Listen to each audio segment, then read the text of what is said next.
Falar de engajamento e educação, eu acho que é quase falar de palavras que são sinônimos, porque eu acredito cada vez mais que a educação é uma ferramenta fundamental para a gente transformar o mundo. E acho que esse dia a gente está tendo aqui uma grande aula para todos, né, de uma maneira bastante distinta. Eu sou uma professora da Rede Municipal de Educação de Belo Horizonte, sou mineira, nasci no interior de Minas Gerais, e de uma família negra, cuja mãe é professora, e meu pai era um pouco de tudo. Ele foi ex-combatente, escritor, escreveu para o Caderno do Estado de Minas Letras e Artes, e era ativista de uma agremiação do movimento negro aqui de Belo Horizonte, chamada José do Patrocínio. Isso na década de 60, que não é uma coisa muito comum para famílias negras. Eu gosto sempre de começar falando de educação, contando um pouco essa história, porque eu falo que, por uma brincadeira do destino, eu sou de uma família cujo pai e a mãe negro puderam estudar, não sem dificuldades, porque a minha mãe, no interior de Minas, mesmo podendo pagar seus estudos, ela foi recusada em várias escolas particulares do estado de Minas Gerais, como ainda hoje a gente vê acontecer em algumas escolas do nosso país. Não porque as pessoas recusam vaga, mas é porque o racismo que existe na nossa sociedade cria uma série de estratégias que, muitas vezes, nós, negros, eu falo ciganos, indígenas, pobres no Brasil, a gente tem que dar um jeitinho e ir saindo, né? Porque as pessoas vão nos empurrando para fora dos espaços e das políticas públicas. Eu queria contar um pouco de experiências vividas na agenda da educação e falar do lugar onde eu estou atualmente, que é a Secretaria de Educação Continuada, Alfabetização, Diversidade e Inclusão do Ministério da Educação. Uma secretaria que, basicamente, trabalha com alguns setores da população brasileira que, no processo de democratização da educação, ainda apresenta indicadores educacionais desfavoráveis. Então, a SECADI é uma secretaria jovem no âmbito da política educacional brasileira, ela tem 10 anos, e ela se estruturou para estabelecer políticas para a população do campo, e o campo brasileiro vai da Amazônia, que a gente já viu aqui um pouco hoje, dialogando com o Equador, mas, né, passa pelos Pampas, pelo Centro-Oeste, Mato Grosso, que planta soja, a população de pescadores, ribeirinhos, quilombolas, extrativistas, uma diversidade de situações no nosso país que nos pede uma agenda de educação diferenciada. Também na SECADI nós trabalhamos com políticas para a juventude. Eu queria depois ter uma fala importante no que diz respeito à juventude, porque eu acho que é um tema importante hoje na agenda educacional. Políticas para a educação de jovens e adultos, para aquela população que, pelas políticas anteriormente desenvolvidas no nosso país, não tiveram acesso à educação na idade, né, mais jovem, quando criança, quando jovens.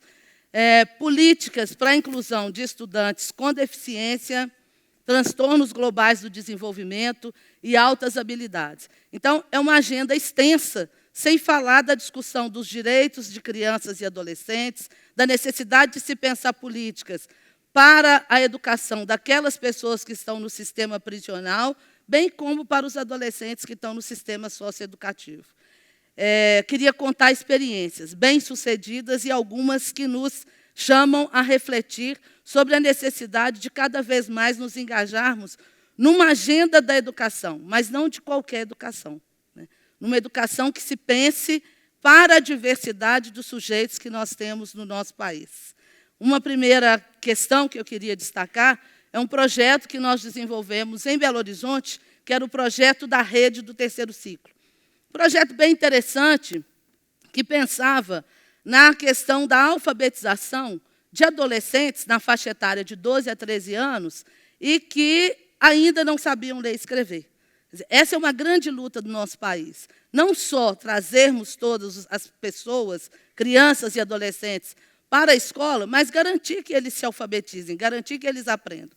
E o projeto da rede do terceiro ciclo ele tinha essa característica. A gente queria que aqueles adolescentes que estavam na escola, mas não estavam se alfabetizassem. Esse projeto foi interessante porque foi um projeto que se propôs a uma abertura. Primeiro, não trabalhar só com professores, né? Trabalhar com agentes culturais, trabalhar com outras pessoas, né, que poderiam atuar junto com professores no desenvolvimento integral desses estudantes.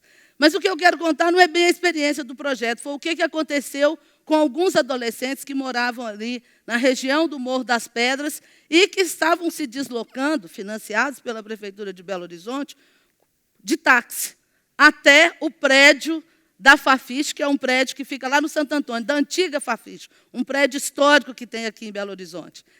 Esses adolescentes saíram de táxi da porta da escola e iam para esse prédio da Fafis. Foram parados no meio do caminho pela polícia, arrancados do táxi, jogados no chão, colocada a arma na cabeça desses estudantes, e o taxista falava, mas não está acontecendo nada. Esses adolescentes, eu faço isso toda semana, é um trabalho que a gente faz junto, eles não são bandidos, né? Mas foi difícil, né? Foi preciso que ele entrasse em contato com a Secretaria de Educação para que a gente pudesse esclarecer esse fato. E eu queria chamar muita atenção disso. Nós estamos num momento que a sociedade brasileira avançou bastante do ponto de vista da garantia dos direitos. Hoje nós temos menores taxas de mortalidade infantil, nós ampliamos a renda de grande parte das famílias brasileiras, nós avançamos nas taxas de escolarização, mas eu queria dialogar muito com também uma palestrante desse dia, a palestrante da África do Sul, que falou que a garantia dos direitos, né, a gente não pode relaxar. Então, o que eu estou dizendo? Nós estamos, nesse momento, lá em Brasília, discutindo o Plano Nacional de Educação. E como que é difícil a gente, a cada dia, garantir com que direitos com que a gente já consensou na sociedade brasileira, que é da não discriminação, do respeito às pessoas, da garantia da educação a qualquer pessoa, a um sistema educacional inclusivo, independente da cor da pele, da sua condição física, da sua condição sensorial, independente do seu local de origem, que todas as pessoas têm direito à educação e que não podem ser discriminadas por isso. E que a gente precisa fazer uma educação que dialogue com diferentes espaços, uma educação que seja integral, que pense do ponto de vista da sustentabilidade e que não fique só dentro da escola, né? Mas que possa dialogar com vários espaços no entorno da escola. Isso não é uma garantia, né, que está posta. Isso não existe se cotidianamente nós não construirmos essa agenda nas diferentes coisas que a gente faz. E, assistindo aqui tudo ao longo desse dia, eu fiquei pensando como que a gente precisa, o tempo todo, estar no engajamento e na militância. E aí não importa muito qual que é o tema, né? Importa, eu acho que cada vez mais, a gente pensar na perspectiva dos direitos humanos, né? E aí, dos direitos humanos e tudo o que nos remete a um engajamento dessa natureza.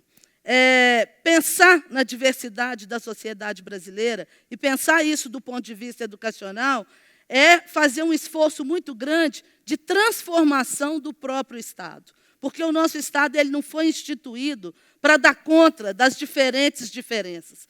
Então, por que a gente pensa que tem uma secretaria que cuida dessa temática toda da diversidade? A gente pensa, bom, mas isso não está em todos os lugares? Nós queremos que esteja em todos os lugares, mas, de fato, isso ainda não é fato na nossa sociedade. E nós precisamos avançar cada vez mais com essa agenda. Eu queria ainda falar de uma experiência importante vivida aqui em Minas Gerais, que é a experiência da educação escolar indígena. Quando eu fui trabalhar com a educação indígena, Lá em 1994, me convidaram para trabalhar com educação indígena. Eu falei, pô, mas tem índio em Minas? E olha que eu me considerava uma pessoa bem bacana. Eu sempre me considero uma pessoa assim, antenada com o que está acontecendo, né? Eu falei, pô, mas em 94, tem índio em Minas? Mas onde que está, né? Na minha região, eu sou aqui do Centro-Oeste, não sabia. Aí fiquei conhecendo, né, que é um movimento maravilhoso. A gente tinha aqui naquele momento o povo Xacriabá, Krenak, Machacali, Pataxó, lutando pela instituição da educação escolar indígena.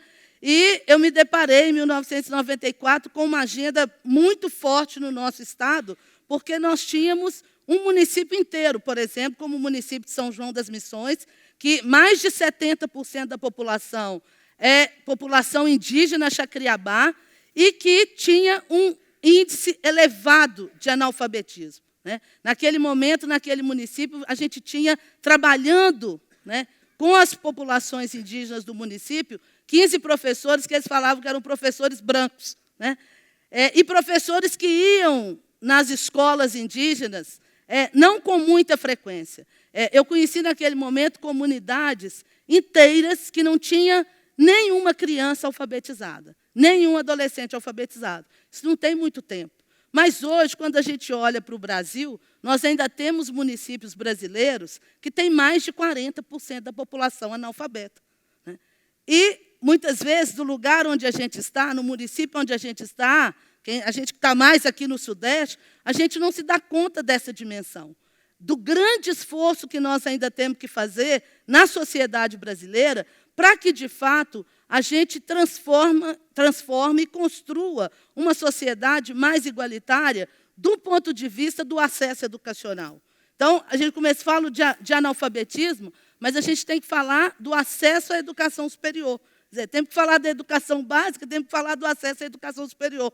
Porque também na educação superior, nós temos ainda situação de bastante desigualdade. Em 2012, nós conseguimos aprovar a lei que estabelece cotas para estudantes de escola pública e cotas raciais nas universidades federais do Brasil, de acordo com o contingente populacional que é medido pelo IBGE.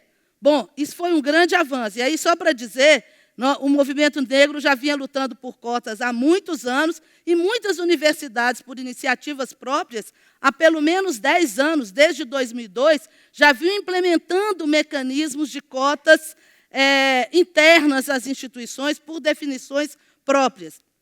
E nós avançamos para caramba nesses indicadores. Só para vocês saberem, né, lá em 2003, 2004, a gente tinha 0,5% de negros nas universidades federais brasileiras. Avançamos para danar, nós temos 4%. Né? Então, agora vamos avançar mais, porque com a lei de cotas, desde o ano passado, nós vamos avançando nessa agenda até chegar ao contingente populacional. Então, essa agenda, né, que eu falo um pouco de tudo, ela não é simples, e ela precisa ser construída cotidianamente. Né? E para pensar para o futuro. O que eu acho que é fundamental na nossa pauta atual? Né? O debate da educação integral. Pensar um projeto de educação integral para o Brasil que pense desde a infância, desde as crianças, né, de qualquer lugar do nosso país, a juventude é uma questão fundamental. Nós somos um dos países do mundo e da América Latina que tem a menor jornada escolar. Né? Então, nós precisamos ampliar o tempo dos estudantes em atividades educativas. Agora, pensar na ampliação do tempo não é só pensar numa escola de tempo integral. Eu costumo brincar muito que, em Minas Gerais, quando a gente chega numa cidade do interior, normalmente, às vezes, não tem nada murado na cidade, mas tem duas coisas que, com certeza, é murado numa cidade: o cemitério e a escola. Sem sombra de dúvida. E a gente precisa mudar essa situação. Pensar um projeto de educação integral é pensar um projeto de município educador. A gente costuma falar um município educador sustentável, saudável. Né? E a gente vai pondo muitos adjetivos. Mas é porque pensar um projeto educativo é pensar um projeto de sociedade, é pensar um projeto de país, é pensar que cidade que a gente quer viver, que município nós queremos viver, como é que nós vamos cuidar daquelas pessoas que trabalham com a agricultura familiar, que tipo de educação espera né? Nossos pescadores, as comunidades extrativistas, as comunidades das florestas. Hoje a gente brinca com o pessoal do campo e que eles falam, não é só a educação do campo, é a escola das florestas, a escola das águas. Nós precisamos pensar nessa diversidade, uma escola para o cerrado, para o semiárido brasileiro, que tem bastante diferenciação. Mas tem uma coisa que é fundamental, independente do lugar onde a gente for fazer escola, e independente dos sujeitos com os quais a gente está trabalhando. A gente precisa pensar mais no ser humano, né? Mais do que nunca pensar no ser humano. E mais do que nunca eu queria chamar a gente a pensar na juventude brasileira. Um país onde 50 mil pessoas são assassinadas por ano, e 40% dessas têm menos de 24 anos. E, em sua maioria, são jovens, negros, pobres, favelados, da periferia, não pode se manter em silêncio e não pode ter um projeto aguerrido de educação para combater esse tipo de situação. O combate ao racismo, o combate às desigualdades de qualquer natureza, não é possível a gente fazer se a gente não tiver um grande projeto educacional para o país. É isso que eu defendo e acho que a gente tem que fazer isso no dia a dia, com muitas práticas, a muitas mãos, com muitas ideias, com muita gente dando pitaco de todas as áreas, o que não é uma coisa fácil, porque professor, assim como várias outras categorias profissionais, nós somos muito ciosos do nosso lugar, do saber e do conhecimento, mas a perspectiva de uma educação dialógica e da necessidade de dialogar, eu acho que ela é fundamental se nós quisermos avançar nessa agenda. E tem uma frase com a qual eu queria concluir, só para dizer de mais uma área de desafio da CECADI, que é a questão da educação da população cigana. E eu queria concluir a minha fala com uma fala dos ciganos, que esses, né, na sociedade brasileira, eles são invisíveis. Não só porque a gente vai invisibilizando, mas mesmo a discussão das estatísticas, que nós avançamos muito quando a gente pensa população indígena, quando a gente pensa população negra, nós não encontramos estatísticas sobre a população cigana no Brasil. E eles hoje defendem fortemente uma agenda do Estado para o avanço educacional, porque a população cigana, a estimativa é que 47% da população cigana brasileira é analfabeta. Então, eu acho que essa meta é muito importante. E, para nós que estamos nessa perspectiva de engajamento, o engajamento ele não é individual. Quando a Natália me apresentou e falou, Natália, eu sou feliz porque meu engajamento é onde eu estou, é onde eu trabalho, feliz para mim. Mas eu acho que é felicidade para todos nós. E os ciganos nos ensinam, se o caminho é longo, a gente não pode andar sozinho. Eu acho que isso aqui é um movimento para a gente andar junto para a transformação do nosso país.